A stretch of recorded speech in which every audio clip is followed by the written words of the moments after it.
प्रिय विद्यार्थियों, आज हम भौतिक भूगोल के अंतर्गत लावा उद्गार के आधार पर चट्टानों का वर्गीकरण तथा खनिजों के आधार पर आग्नेय शैलों के वर्गीकरण एवं कणों की बनावट के आधार पर आग्नेय शैलों के वर्गीकरण का आगे अध्ययन करेंगे।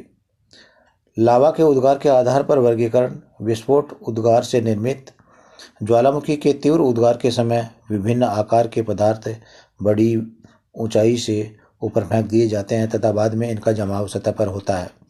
चट्टानों के विशाल टुकड़ों को ज्वालामुखी बम के नाम से जाना जाता है। सुपारी के आकार के टुकड़ों को लेथिली एवं महीन कणों को ज्वालामुखी धूल के नाम से पुकारा जाता है।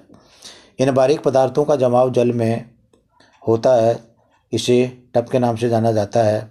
बड़े व छोटे कणों के मिश्रित भाग को ब्रेसिया या एग्लोमेरेट के नाम से जाना जाता है। शांत उद्गार से निर्मित। जब छोटे छोटे सुराखों में मैग्मा धरातल पर शांत रूप से आकर फैल जाता है तो ये लावा प्रवाह कहलाता है। लावा प्रवाह के अंतराल होते रहने से एक परत के रूप में चादरनुमा चट्टानें विकसित होती हैं। जैसे ज्वालामुखी की मोटाई बढ़ती जाती है। प्रायद्वीपीय भारत का पश्चिमी भाग इसी प्रकार की चट्टानों द्वारा निर्मित है। खनिज के आधार पर आग्नेय शैल का वर्गीकरण। इस आधार पर खनिजों को दो वर्गों में विभक्त किया जा सकता है। अम्ल आग्नेय शैल, इसमें अम्ल बनाने वाले तत्व सिलिकॉन की अधिकता 80% तक होती है तथा शेष में पोटेशियम, सोडियम, मैग्नीशियम आदि पाए जाते हैं। सिलिकॉन की मात्रा अधिक होने के कारण यह तुरंत ठंडा हो जाता है और इसी कारण से यह बहकर ज़्यादा दूर तक नहीं जाता। इन शैलों से ऊंचे पर्वतों का निर्माण होता है। लोहे तथा मैग्नीशियम की कमी के कारण इनका रंग हल्का तथा घनत्व भी कम होता है। कठोर होने के कारण अपरदन भी सरलता से नहीं हो पाता। इसका प्रमुख उदाहरण ग्रेनाइट चट्टानें हैं। वाष्पिक आग्नेय शैल, इनमें सिलिकॉन की मात्रा 40% से कम पाई जाती है तथा अन्य में मैग्नीशियम 40%, लोहा प्लस एल्यूमिनियम प्लस पोटेशियम 20% के रूप में पाया जाता है। सिलिकॉन की मात्रा कम होने के कारण यह अपेक्षाकृत धीमी गति से ठंडा होता है तथा दूर तक बहकर फैल जाता है, इसलिए इन शैलों से पठारों का निर्माण होता है। मैग्नीशियम की अधिकता के कारण रंग गहरा होता है तथा अधिक कठोर नहीं होने के कारण इनका अपरदन शीघ्रता से होता है। कणों की बनावट के आधार पर आग्नेय शैलों का वर्गीकरण। कणों की बनावट के आधार पर आग्नेय चट्टानें 3 प्रकार की होती हैं। बड़े कणों वाली शैलें, छोटे कणों वाली शैलें, मध्यम कणों वाली शैलें। कणों के आधार पर आग्नेय शैल का दूसरा वर्गीकरण इस प्रकार है।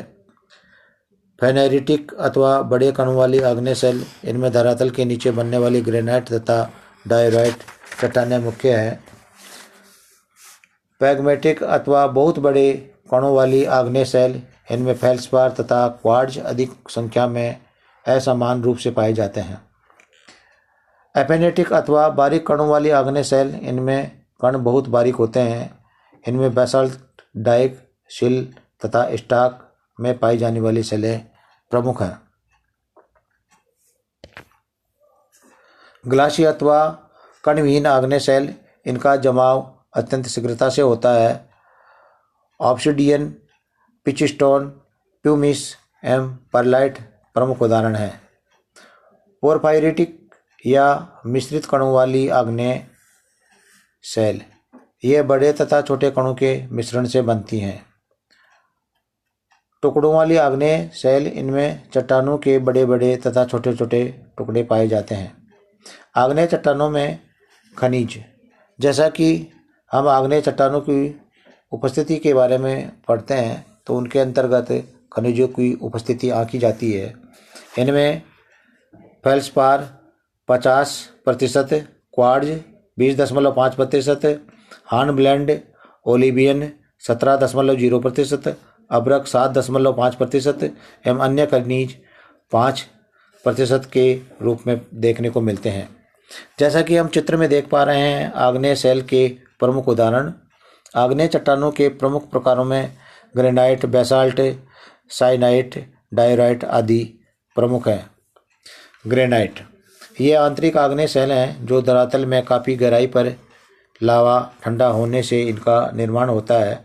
वास्तव में लावा के धीमी गति से ठंडे होने के कारण कणों की बनावट ठीक तरह से नहीं हो पाती तथा आकार अधिकतर रूप से 52.3% के रूप में पाया जाता है।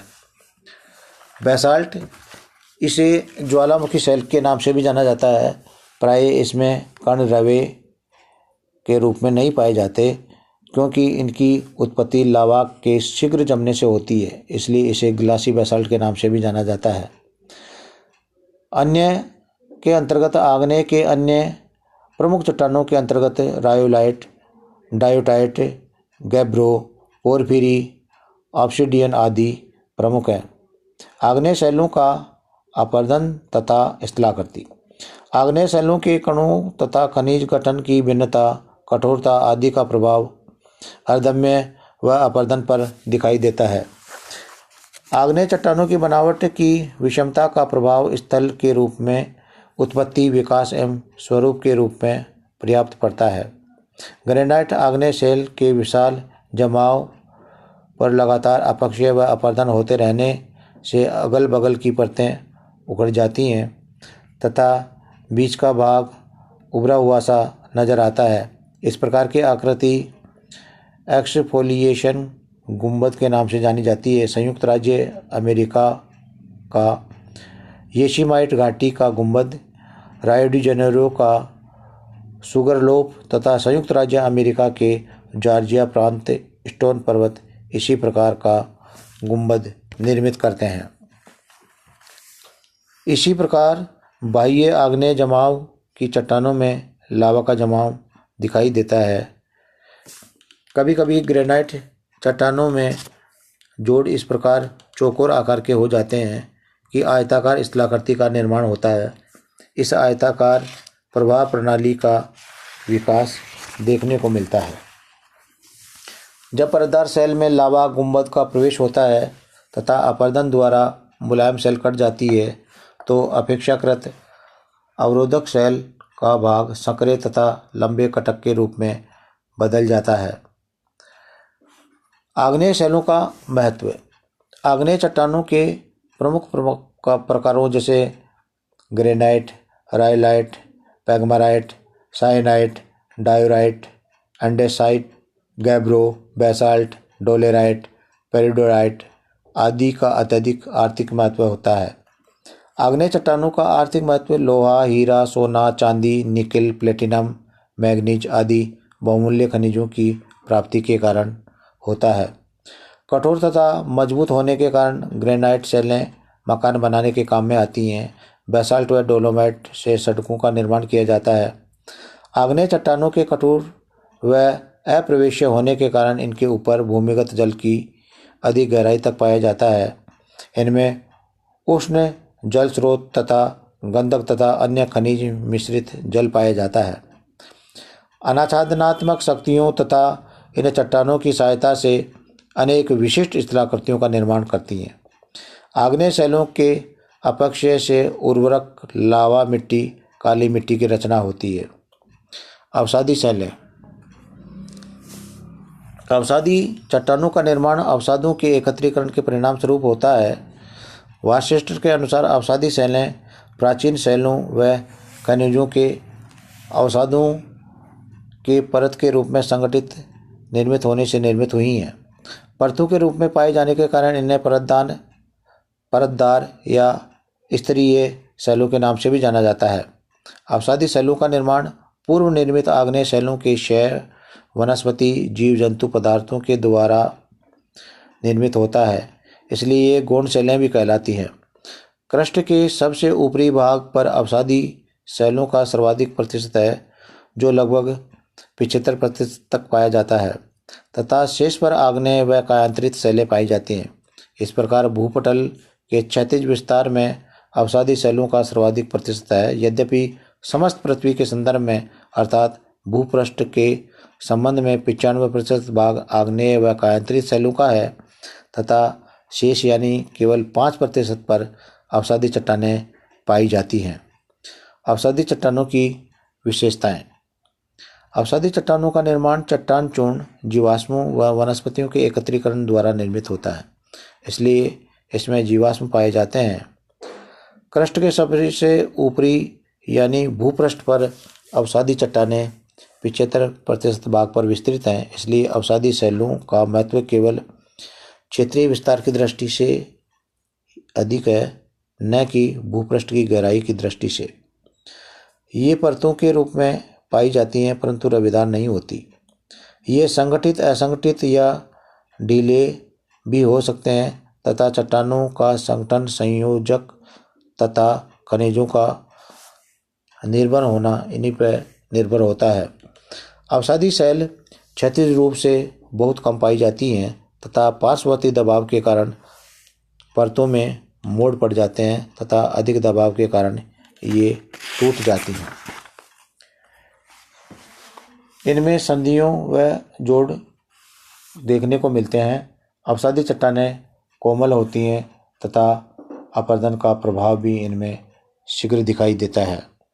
अवसादी चट्टानों का वर्गीकरण, हम इन्हें मुख्य रूप से चट्टान चूर्ण से निर्मित, रासायनिक पदार्थों से निर्मित तथा कार्बनिक तत्वों से निर्मित चट्टानों के रूप में बांट सकते हैं। चट्टान चूर्ण से निर्मित अवसादी चट्टानें मुख्य रूप से बालूका पत्थर, कांग्लोमरेट, चीका मिट्टी व शैल इनके रूप में पाई जाती हैं तथा रासायनिक तत्वों से निर्मित अवसादी चट्टानें, इनमें बहते हुए जल के साथ कुछ गोलक रासायनिक पदार्थ मिल जाते हैं। इस कारण जब इस जल का संपर्क धरातल के नीचे चट्टानों से होता है तो चट्टानों के घुलनशील पदार्थ घुलकर जल के साथ मिल जाते हैं।